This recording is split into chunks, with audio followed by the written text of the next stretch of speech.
मैं एसपी सिंह करदम आज आपको कला की परिभाषाएं और कला के प्रकार के बारे में बताऊंगा। आप अंत तक इस वीडियो को देखें और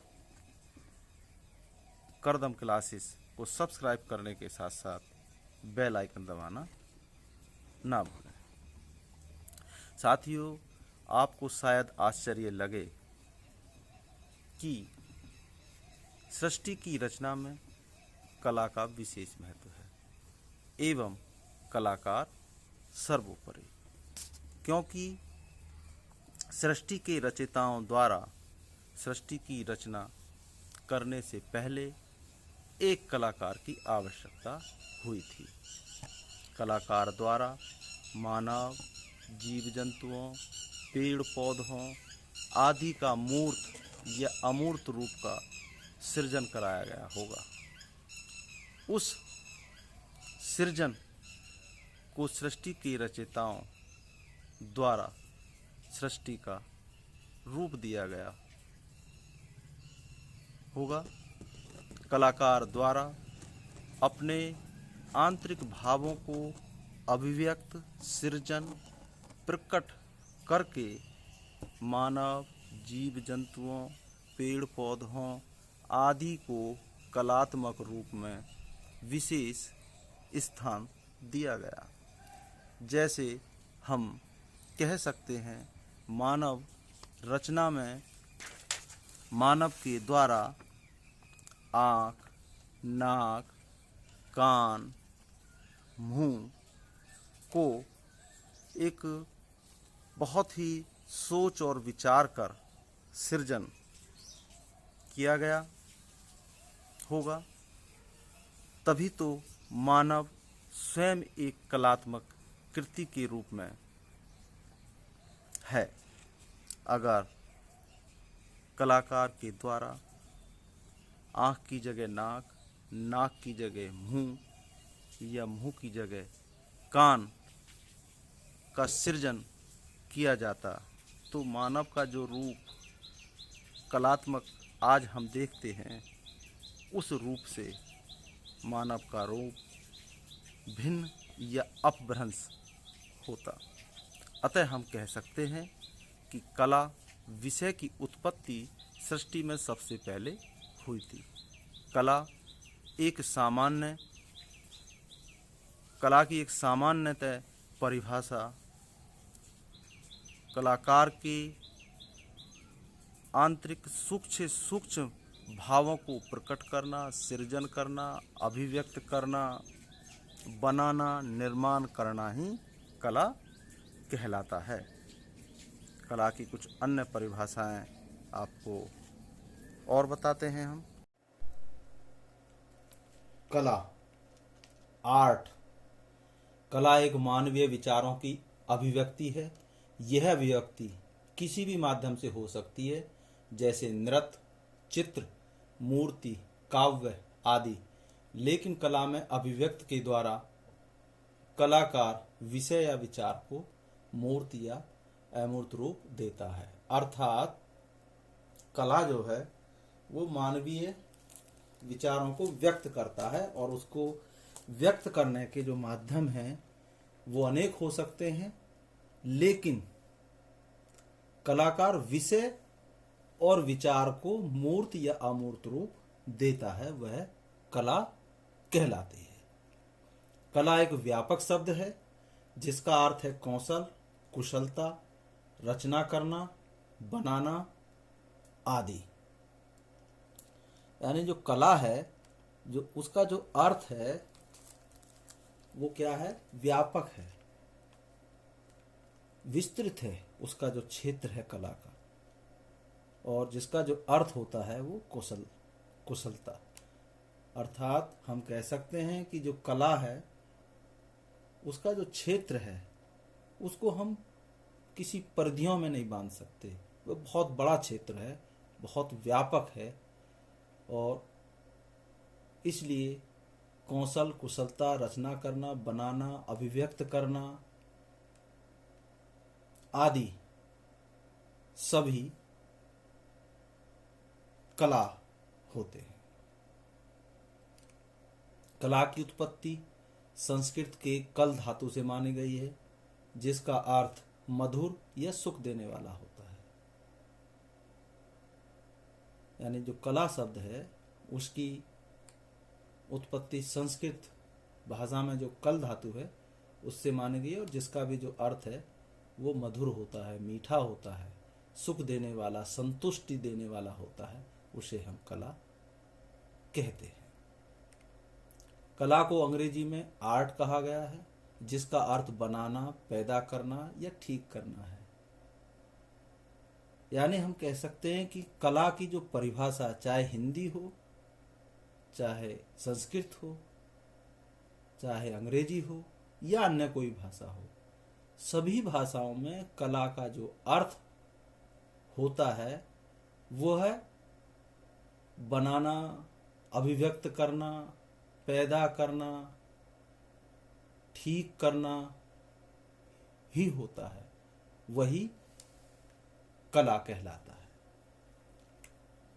कला शब्द मानव जीवन में इतना घुला मिला हुआ है कि कला के बिना मानव जीवन की संभावना शून्य है।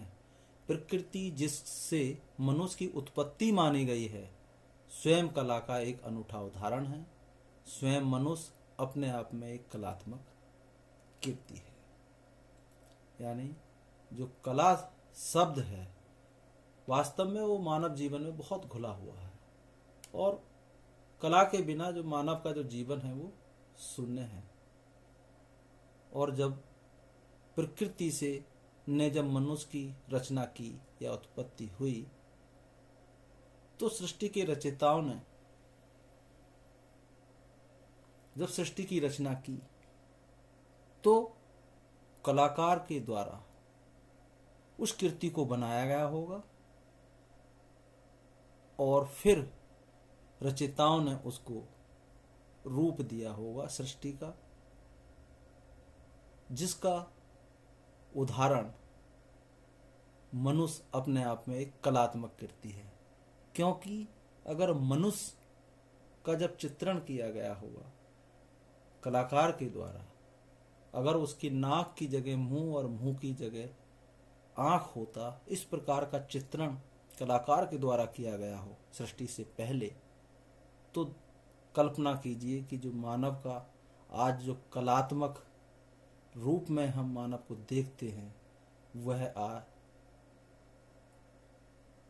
एक अपभ्रंश होता, या एक तरह से जो कलात्मक जो सुंदरता अब मानव में दिखाई देती है वो नहीं दिखाई देती। इससे हम इस निष्कर्ष पर निकलते हैं कि सृष्टि के रचना से पहले कलाकार की जरूरत पड़ी थी, और कला ही विषय सृष्टि में सबसे पहले आया, जब ही सृष्टि की रचना हो पाई, जिसका स्वयं उदाहरण एक मानव भी है।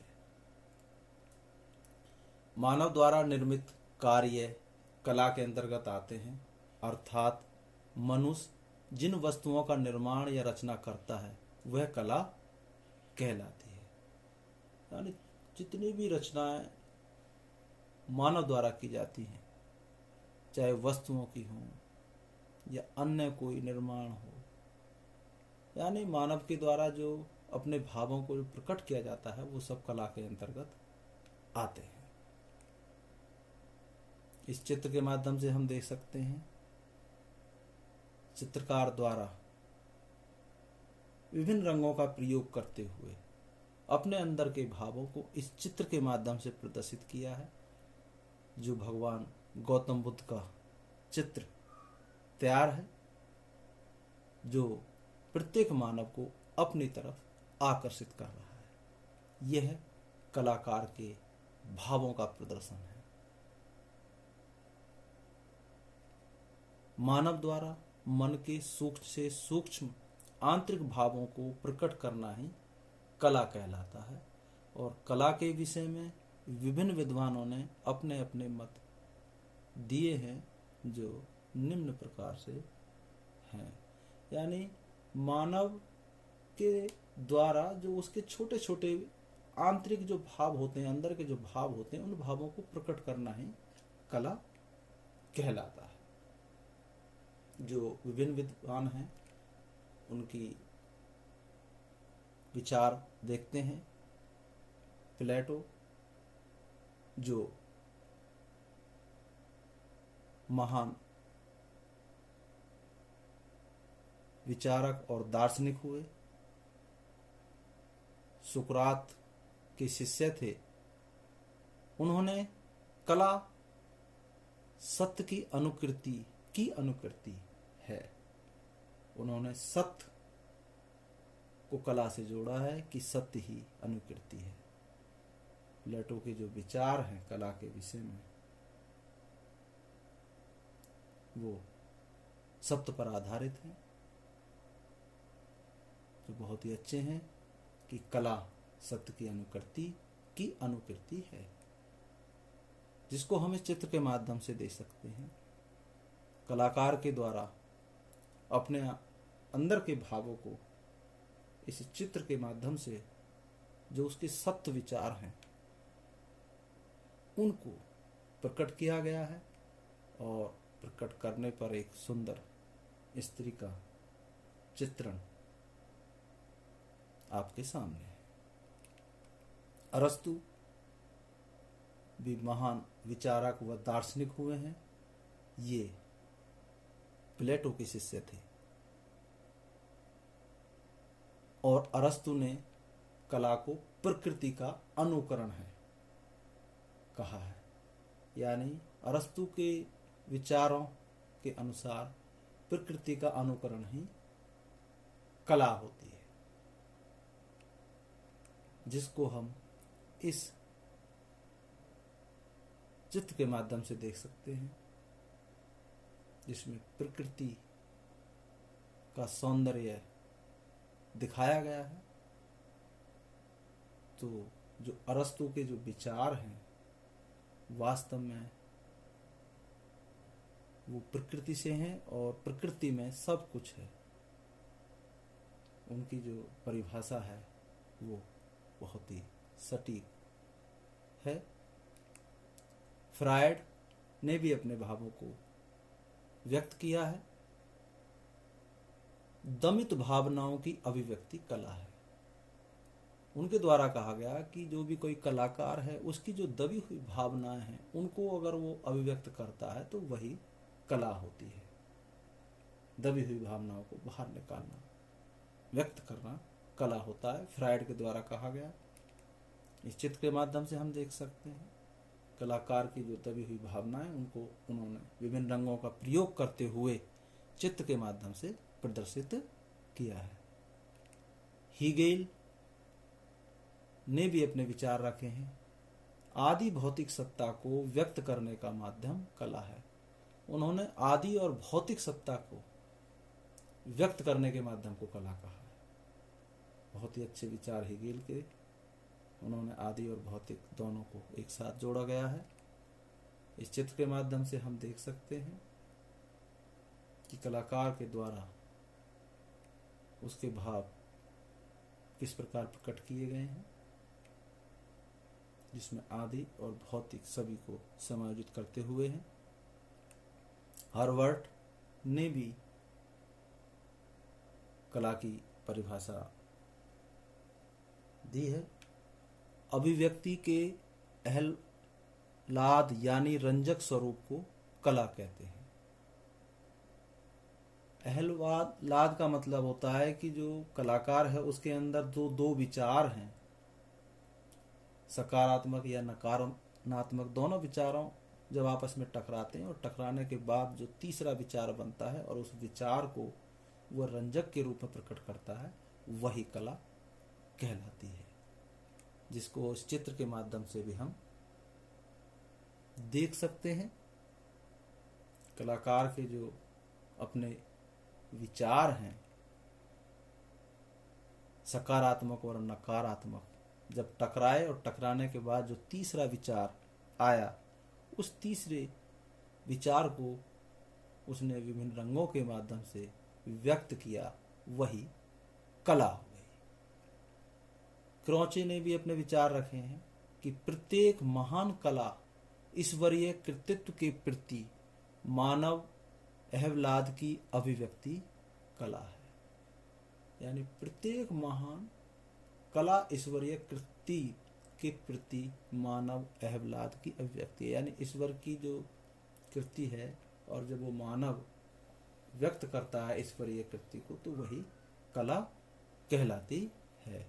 देख सकते हैं इस चित्र के माध्यम से ईश्वर को भी दर्शाया गया है और उस कलाकृति के माध्यम से चित्रकार के द्वारा दिखाया गया है, जो अपने आप में उस परिभाषा से बिल्कुल सटीक बैठता है।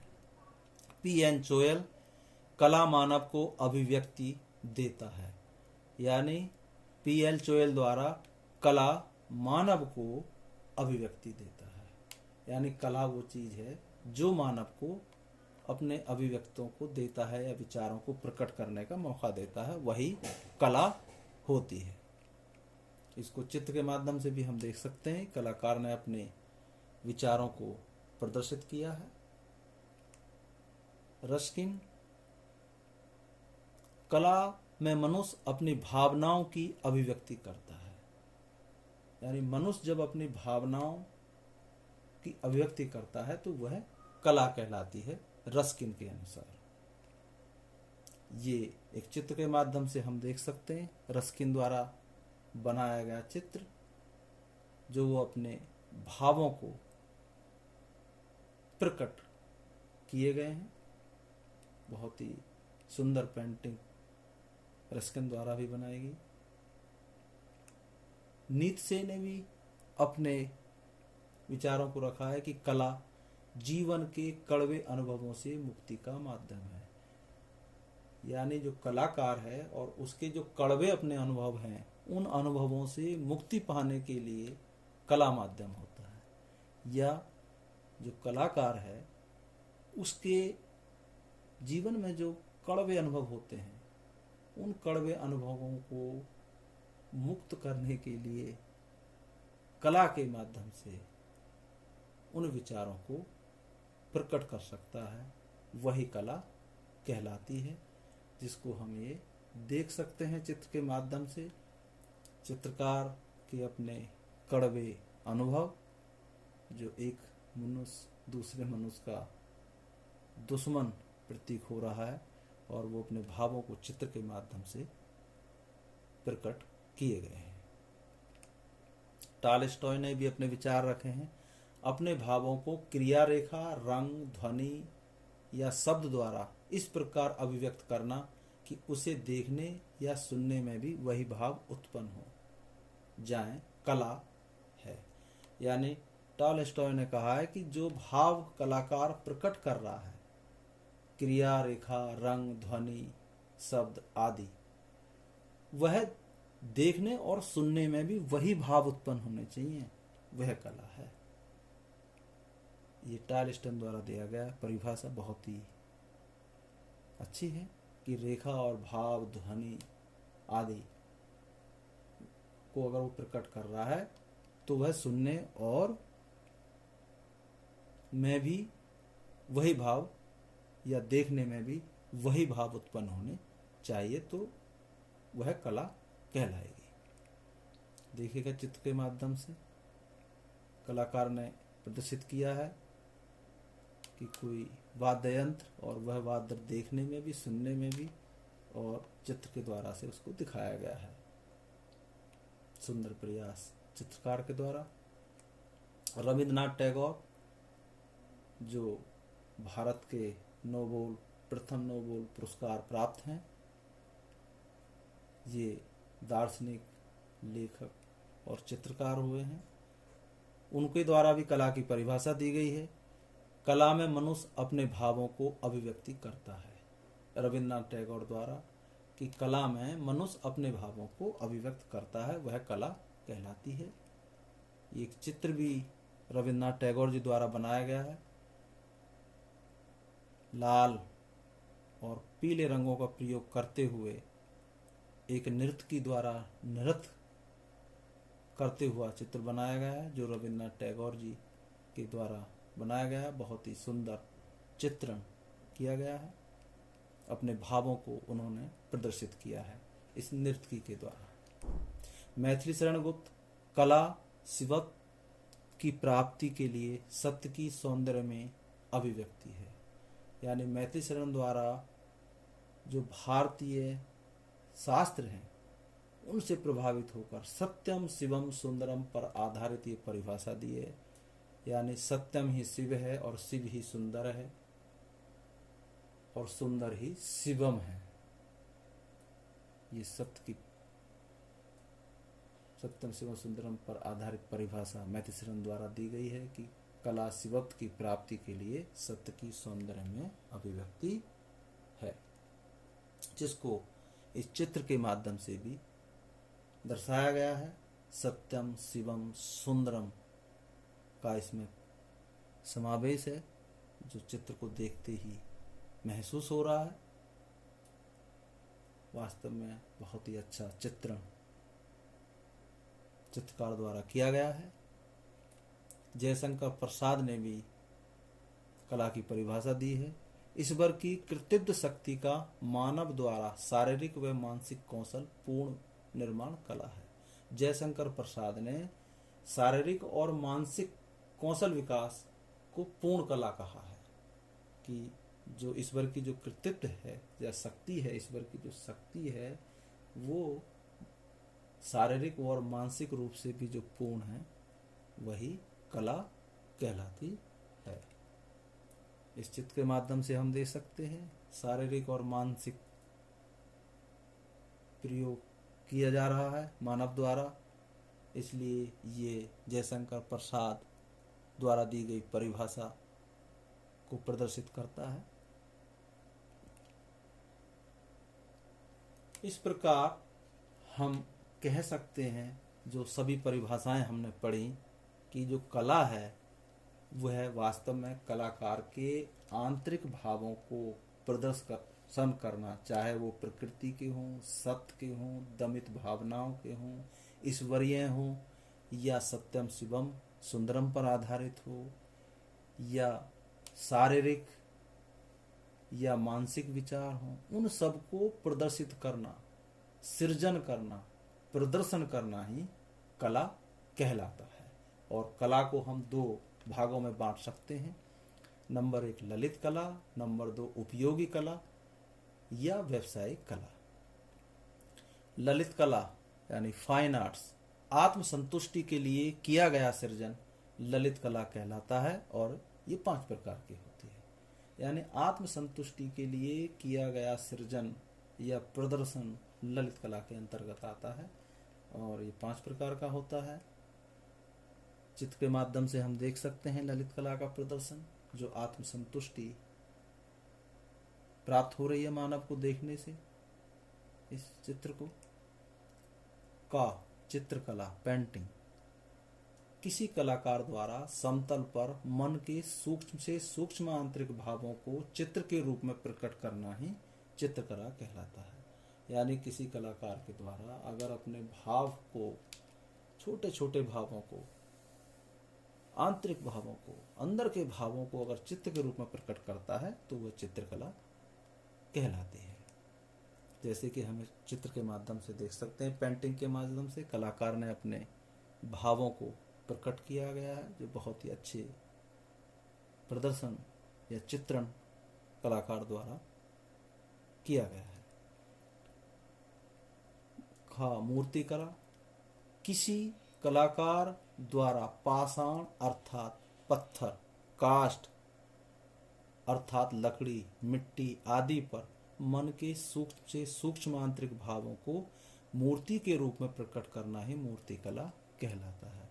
यानी किसी भी कलाकार के द्वारा पत्थर हो या लकड़ी हो या मिट्टी हो पर अपने विचारों को, छोटे छोटे भावों को, अंदर के जो भाव हैं उनको अगर मूर्ति के रूप में प्रकट करता है तो वह मूर्ति कला कहलाता है।